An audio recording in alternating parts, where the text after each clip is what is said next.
Hi everyone, Dr. Victoria Skirbo here, speaking to you from the Seeds of Transformation Healing Center in Wareham, Massachusetts.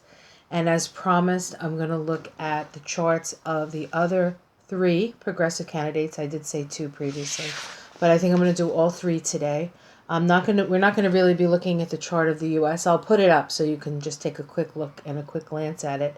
I did discuss the chart of the United States briefly in the previous video on Bernie Sanders and Elizabeth Warren. So if you want to check that out, it's like the first, I think, 8 minutes. So if you just want as a review for the chart of the United States, I am using the Sibley chart. That is the Sag rising chart of the United States.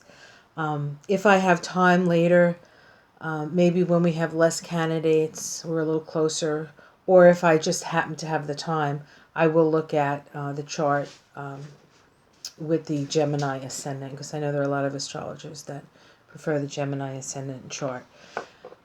Whether it's the Sag ascendant chart, the Gemini ascendant chart, there's also a Scorpio chart for the United States.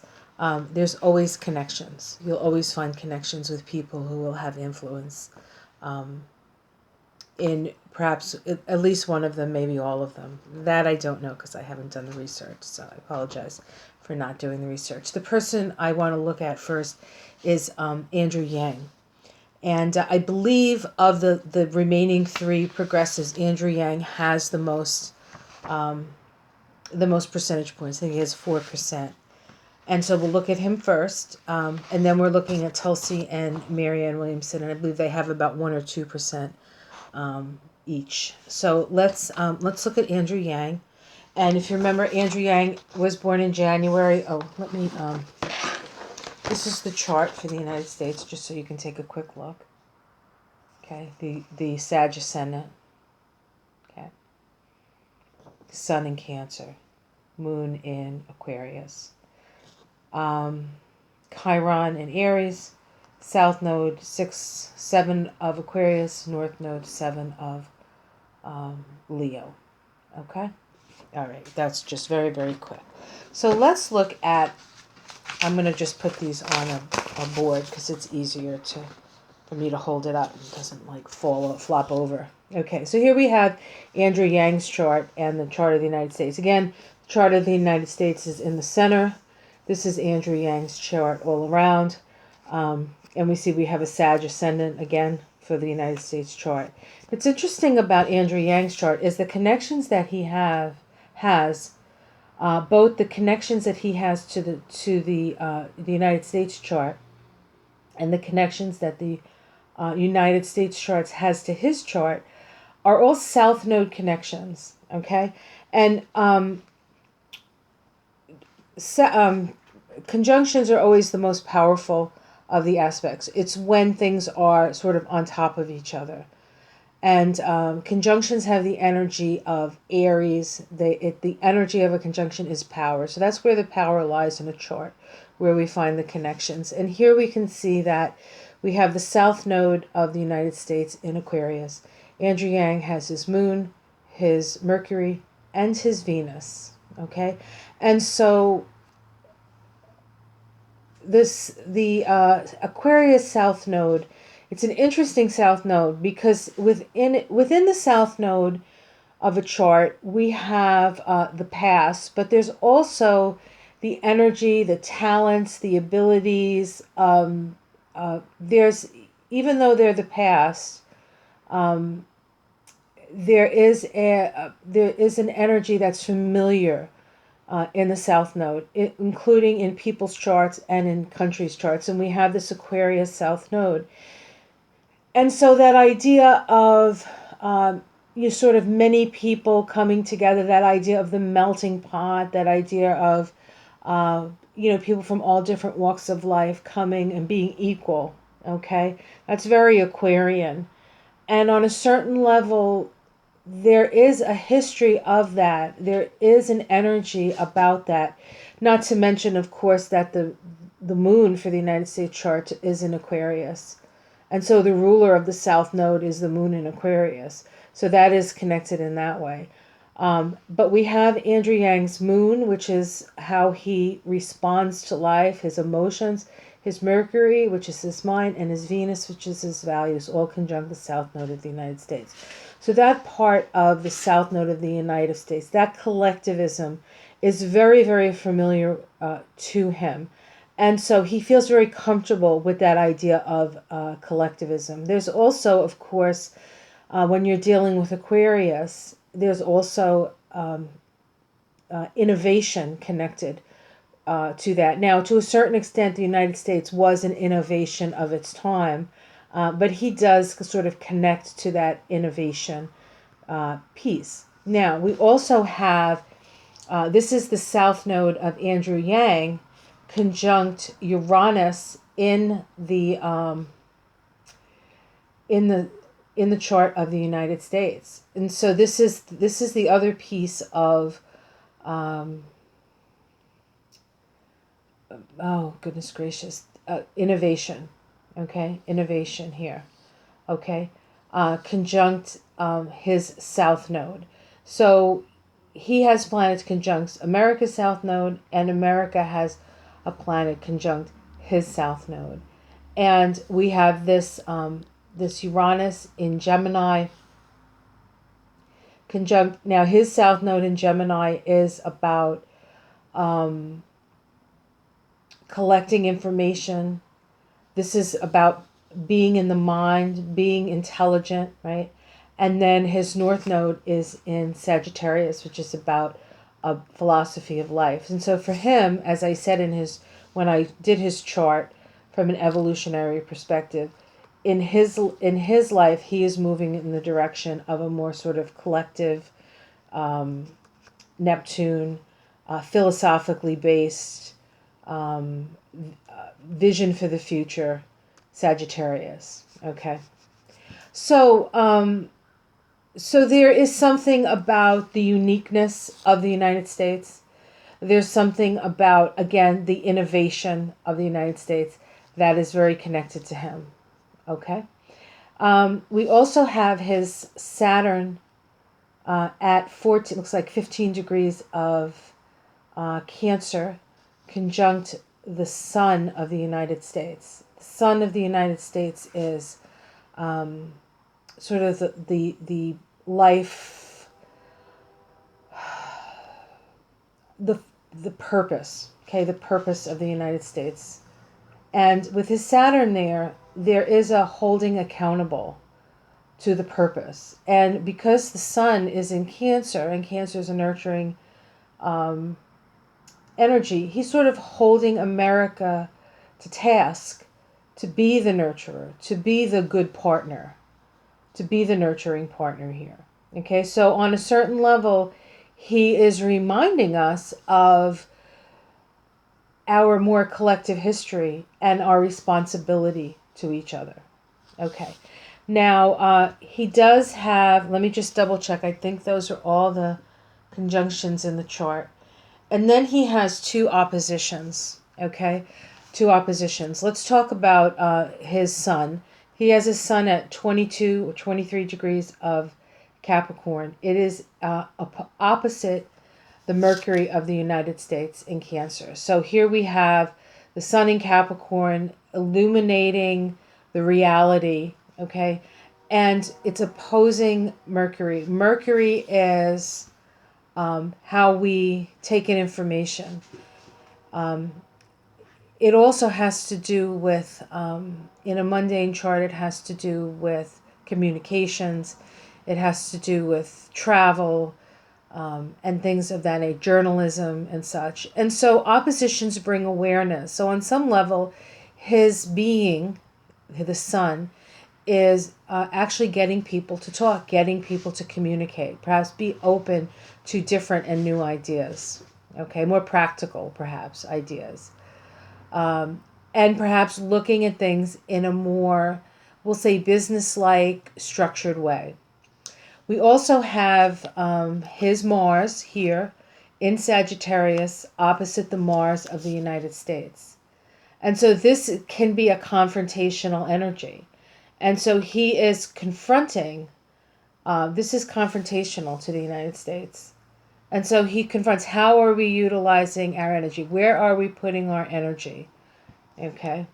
Are we, the thing is with Mars in Gemini, we can tend to split ourselves, split our energy. It's hard to move forward with Mars in Gemini because you're always sort of going in two different directions. And he is challenging that with his Mars. So those are the major connections. Now, these are not necessarily connections where I might say that this is the connections of a leader for the United States. I don't feel, and again, I am not an expert in this, but looking at this chart, it feels more to me like he is bringing up the awareness of the chart and that America is really a land of opportunity for somebody like him.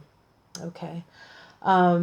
Oh, yes, there's one more conjunction, probably the most important one that I missed. Sorry about that. He does have a conjunction. His Chiron at 20 degrees 1 minute is almost exact to the Chiron in the United States, 20 degrees 8 minutes, 7 minutes away. That's very, very close. So his Chiron is conjunct the Chiron of the United States. And so he does feel the woundedness. He does feel what it's like to be wounded, and he has simpatico for that. And it's interesting because a month ago or so, he was doing a he I guess it was a town hall, or he was speaking, and a woman who had lost her child to gun violence asked him a question. And he answered it, but it was so upsetting to him, and he was so verklempt by it. It was really a beautiful thing to see in a way. He was really, really touched and affected by that. And that's the Chiron conjunct the Chiron. Okay. Now we're going to look at Tulsi Gabbard. Okay. One of the more controversial of the candidates. Maybe the most controversial of the candidates, actually. All right, so let's look at Tulsi here. Now, Tulsi, remember Tulsi's chart. She had a very powerful, just as a quick, this is just Tulsi. We see she has this kite formation. She has Pluto opposite the Sun, opposite Mars, opposite Venus. This is somebody, and we evolved through the Pluto polarity point. So her Pluto polarity point has conjunct, what's conjunct her Pluto polarity point is her Sun, her Mars, and her Venus, who she is, her energy, and her values. Okay? And so this is very powerful, along with the grand trine that she has here. And then the kite formed by Pluto and these planets here. Okay, so very, very powerful. It's the kind of thing, I think, with this type of chart, you either love her or you hate her. There's not a whole lot of in-between, I think, with Tulsi. You either love her or you hate her, or you don't want to really look there, because it's so, the energy is so like, oh, right here. We need to look at this. We need to look at that. There's no pussyfooting around. There's no schmoozing here. It's just, there's no playing both sides. She is single pointed. She's an Aries. That's the nature of Aries. Okay, so let's see. Let's see what's going on with Tulsi. Well, let's look at all that Aries. Okay, we have all of this Aries right on the Chiron of the United States. And so she calls us to task to how we have wounded both ourselves and others, okay, through our warlike energy. All right, so we have that. Her Pluto, right up here, is exactly conjunct Juno. Well, not exactly. Is it exact? 2 degrees away. So pretty exact. Juno, remember, is how we treat those who can't take care of themselves. So she holds us to task to that. She has Jupiter conjunct the MC of the United States. Okay, Jupiter can be a moral, sort of a moral authority. Okay, so she's kind of a moral authority in the United States. Now there are people who don't like that energy. They don't really. They would rather not see the messy underside of things, but she can almost not help exposing it with this chart. Okay. She also has Saturn up here, and Saturn is only 4 degrees away from the MC, and Saturn sits in the 10th house of the United States. Saturn in the 10th house of the United States is a natural authority figure. So she has authority. She has a conjunction between Jupiter and Saturn. That conjunction between Jupiter and Saturn happens every 20 years. And the last time we had one in the sky was 2000 when it was in Capricorn. The next one is going to be at the end of 2020, and it's in Aquarius.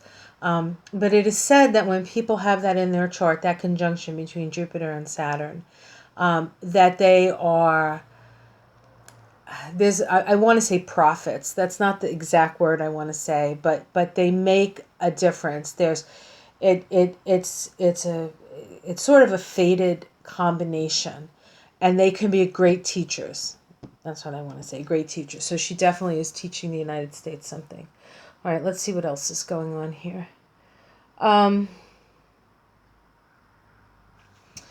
So we have here her Vesta up here is exactly opposite the moon and Pallas Athena in the chart of the United States. Again, oppositions bring awareness. She's bringing us awareness to issues of social justice. And then, of course, maybe the people, because the moon in a mundane chart is the people. Perhaps the suffering and the injustice to the people here. Okay. And, all right, what else do we have here? And then she has, the North Node of the United States is at 7 degrees of Leo. Her North Node is at 8 degrees of Leo, and her sun and her moon is conjunct her North Node and the North Node of the United States. What this means to me is that her destiny is tied in with that of the United States, and the North Node of the United States in Leo is about the United States becoming a leader. Okay, that collectivism, right? E pluribus unum. Okay, but it needs to be a heart-centered leadership, not a tyrannical, my way or the highway, I'm the king of the world leadership. That's not going to work. It's in the 8th house. We must share the leadership with others. It's about being a leader, but not necessarily being a boss. Okay, but her destiny is definitely lined up with the destiny of the United States. Her South Node conjunct the South Node of the United States. She has probably been a soldier before. She's had past lives connected to the United States very intimately. And her emotions, this is a woman of big heart. She's got her moon in Leo. Moon and Leo can be stubborn. They can be generous. But if you go against a Leo, you're dead to them. And so she can cut people off if she wants to. It's not nicey here, okay? And then I want to look at these two. We have two squares, and squares create crisis. And I think this is where, besides the fact that she points out the sort of underside and underbelly of the United States, she also points out what a beautiful thing the United States is. It's not just all about the bad stuff, but she's showing both sides of it. Not everybody is willing to look at that. They want to feel like we're exceptional without any of the shadow of that, right? So that's, I think, part of what Tulsi brings out in people. That's what it feels like to me. We have two prominent squares here. We have Tulsi's Pluto making a square to the Mercury of the United States. And so this can be with Pluto. There can be issues around control. It feels maybe like there's control here, that she wants to sort of take control. Okay, so we might feel that from her, of the United States. And then we also have her Mercury is actually square Jupiter and Venus in the chart of the United States. She has Mercury in Aries. Jupiter and Venus are in Cancer. So the way that she communicates, the directness of the way she communicates, rubs the Cancer raw. Okay, Cancer does not like confrontation, and this is a woman who's very confrontational. She's an Aries. She has Pluto opposite all her Aries planets. This is somebody who goes, you. And Cancers don't like that. I'm a Cancer. I don't like it. All right. So this is why I think she irritates certain people and they feel a discomfort around her. Okay. Now we're going to look at Marianne Williamson. Now, she's got a lot of connections to the chart of the United States, most of them conjunctions. She actually has, I think, more connections so far to the United States chart than anybody else who's running that I've looked at anyway. And I think she might take the cake. And Elizabeth Warren had a lot, so it's... But let's see where she connects. Okay. So first of all, she's a Cancer herself. Her sun conjuncts the sun of the United States. She also has Uranus there, conjunct her sun, conjunct the sun of the United States. If you remember, Elizabeth Warren had the Sun-Uranus conjunction as well, although she had it at the very, very beginning of Cancer. So it affected Jupiter and Venus more. Of course, Jupiter and Venus in Cancer it has a lot to do with money. But the sun has to do with our purpose. And so she both illuminates and transforms and wakes us up to our purpose. Okay, so what's the next thing I want to look at? The North Node of the United States is conjunct her Mercury. Okay, so she gives voice to our destiny, to our possibilities. She has Vesta here, conjunct the Neptune of the United States. Vesta is what we focus on. Neptune is many things, but one of the things is the spirit, our spirituality. And so she focuses on that. This is why she's a spiritual leader in the United States. We have her Neptune making a conjunction to Pallas and to Saturn. Pallas is how we take care of the people who can't take care of themselves. Pallas has to do with our relationships. And of course, Saturn has to do with power. It has to do with being an authority in our own lives. And this Neptune actually can spiritualize this. So she has the energy to help us spiritualize ourselves in the world. And when I mean spiritualize, I mean bring ourselves to a higher understanding and a more loving place. Okay, her Venus in Cancer is conjunct the United States Mercury. Her Venus is, I think, at the exact same degree, maybe a degree away from Elizabeth Warren's Venus. So actually, her and Liz would work well together, doing different things, but definitely there would be a good combination of energies there. She has her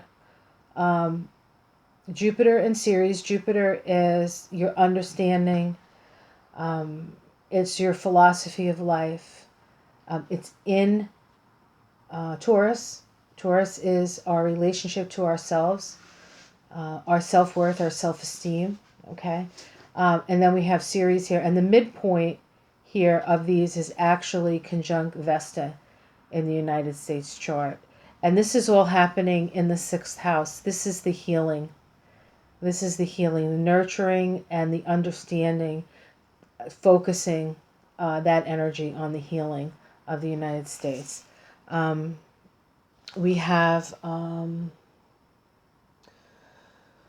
Her Juno, which is taking care of those who can't take care of themselves, conjunct the moon and Pallas. We had a connection here with Tulsi as well, right? What was that connection with Tulsi? Oh, it was an opposition. Tulsi had an opposition. So on a certain level, even though it's a little bit different energy, they're both working towards the helping the collective, right? Helping the people and and issues of social justice. They do it just from a different perspective, okay? And there was one other thing. Oh, yes, right here. Her moon is conjunct Pluto in the chart of the United States. We're going to be having our Pluto return in 2022. She is going to be a big part of that.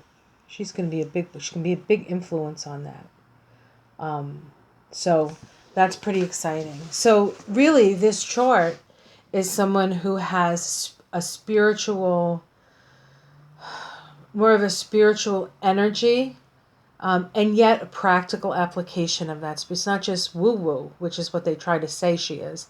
She's not. There's actually, she's actually quite a powerful force for good for this country.